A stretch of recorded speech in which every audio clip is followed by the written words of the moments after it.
Hello one all, it's review of My Hero Academia, Vigilantes, Chapter 36, Mass Fighting Tournament, and yeah, when I started this chapter I certainly wasn't expecting a flashback that brought back the rapper. But why?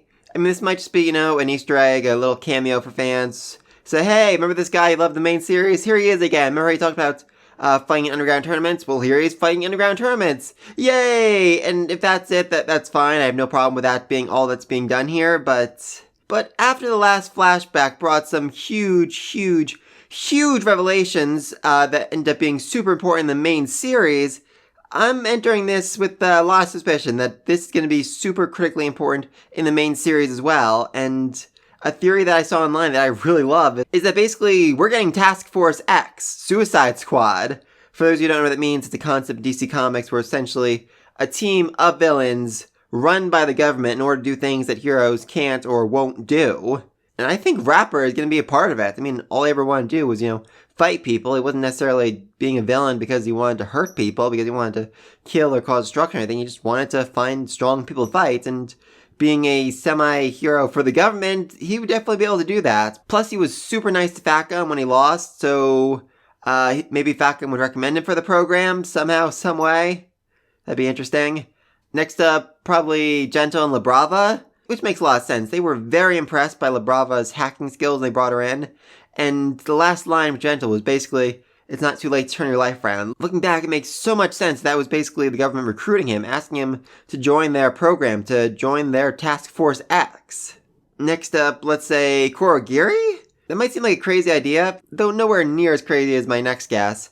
But if they manage to undo the brainwashing from him, he is an incredibly useful asset here. He can basically bring the team anywhere in the world in the blink of an eye, so super rapid response. Very helpful when you're trying to save the world, and you know, getting out of whatever situation they're in very quickly, because I'm guessing the public isn't going to be allowed to know that there's a team of supervillains working for the government. I feel like that's going to have to, you know, remain kind of a secret. Especially if my last guess is right, because I'm saying Stain is going to be part of this team.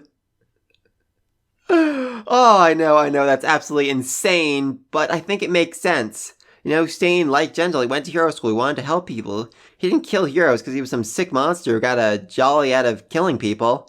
He did it because he thought it was making the world a better place, and the numbers actually said he was helping. Crime did go down in the areas where he killed heroes, so do with that what you might, but if he's given the opportunity to, you know, do good, be a hero, protect the people, I think that's something he was going to jump at the chance to do. And what I really think is good evidence of this is the fact that in the last panel of the main series, before we got the flash forward, All Might was talking about going to see Stain. I think this was part of it, to recruit him for the program, if All Might's involved somehow, some way, or just a bit of foreshadowing for what comes next.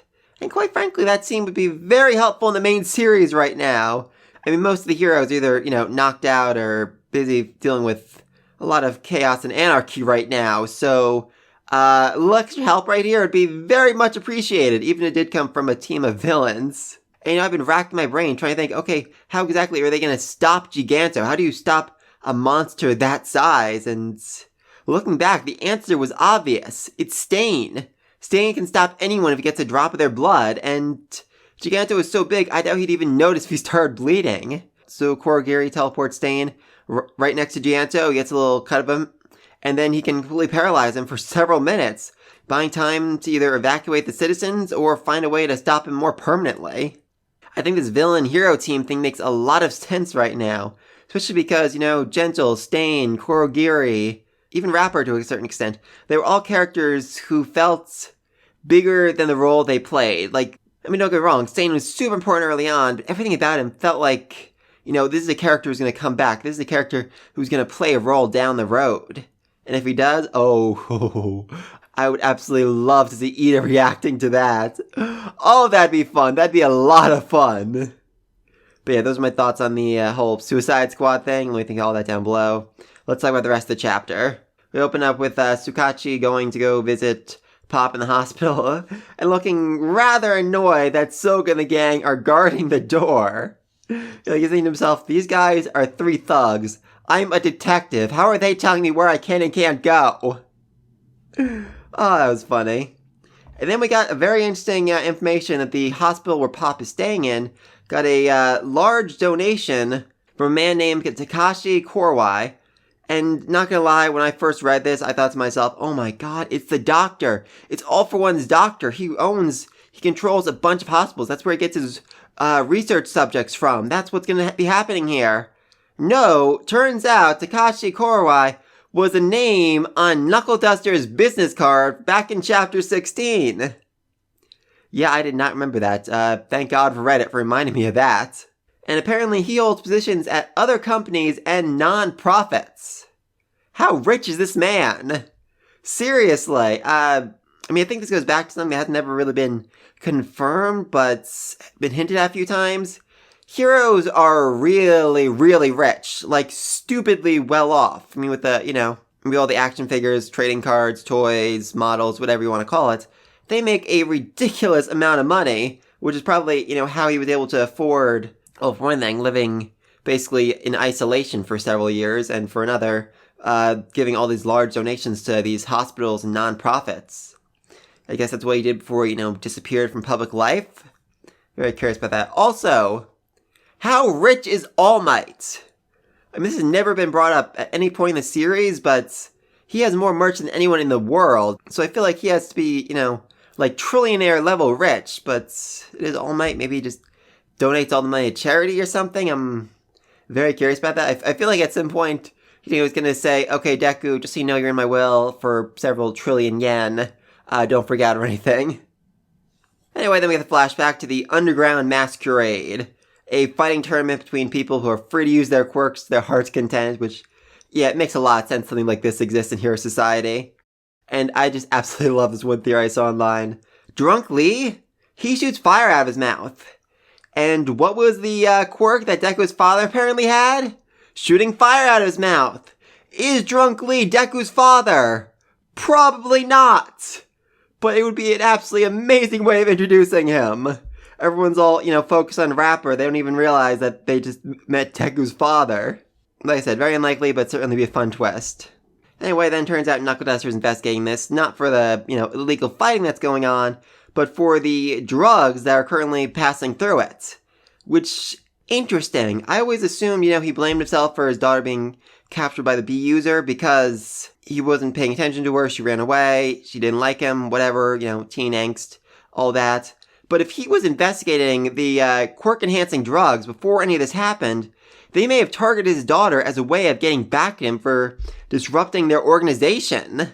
So that might be, he really did blame himself because it was actually his fault. He put his own child at risk in order to stop the trade of dangerous drugs. That definitely explains his actions a lot more than, him just blaming himself for his daughter running away. And would really go into the whole, theme we've been seeing about how heroes, put their families' lives at risk by doing their own hero business, by, abandoning them and having villains come after them from time to time. Curious about that. Also, I just really want to point out the difference between the Knuckleduster of the past and the present. Here, he refuses cigarettes. It's found bizarre that he's a 5 o'clock shadow. He's an upstanding citizen, admittedly one who gets into a fist fight as part of his undercover plan, but still, he's not someone, who would do drugs, who would do anything like that. He's a very clean-cut guy, literally. So the man he became in order to protect his daughter, in order to save her, so the massive amounts of painkillers he was taking in order to keep pushing his body forward, it really just shows the difference between the man he was and the man he had to become to save his daughter, and I just really love that. Anyway, then we get the big fight, Rapper versus Ripper, and oh, I just absolutely love it. They have this huge argument about whether or not it's right to use a knife in a fight between men. And then after that huge, 3-page debate, the knife gets knocked out of his hand, and he disagrees, alright, I guess we're gonna fight fist to fist now. Even the announcer is confused. But not unscathed either, and he's lost his knife. He's got no choice but to admit defeat. Nah, we keep going. Huh? Oh, I love that. So, yeah, I guess next chapter is gonna be, Knuckleduster fighting Rapper, basically to the death. Well, I know they both live, so not to the death, but Rapper thinks it's to the death, so that's close enough. Very, very curious about this fight, too, because Rapper said in the past the only person ever defeated him was Overhaul, so he can't actually lose here to Knuckleduster unless they do some sort of retcon, which I wouldn't mind all that much, but does that mean the fight's gonna end like a draw? Does it mean Knuckleduster's gonna leave the ring before the fight ends somehow, some way, so they can, investigate the illegal drugs passing through? I'm not sure. Very curious about that. Anyway, so like I said before, I'm really thinking that this chapter is foreshadowing a Suicide Squad. Rapper, Korogiri, Stain, Gentle, Labrava, all working together to help Hero Society when all the heroes are, currently indisposed right now. Also, could Pop and the Crawler end up on the Suicide Squad? I mean, technically, yes, they are villains in the strictest legal definition since they fight villains without a license, but I think it would just be too much of a spoiler for the end of the series. I mean, Vigilantes comes out every 2 weeks, and I think we've got at least another, let's say, 14 chapters to go. Let's end on chapter 100. That makes a certain amount of sense. So, unless we're going to wait like a full year for the main series to introduce the Suicide Squad, I just don't see that happening. Wait, let me take all this down below. Do you think I'm right about this whole Suicide Squad thing? Do you think that Drunk Lee is secretly Deku's father? Oh, I'd love if that was the case.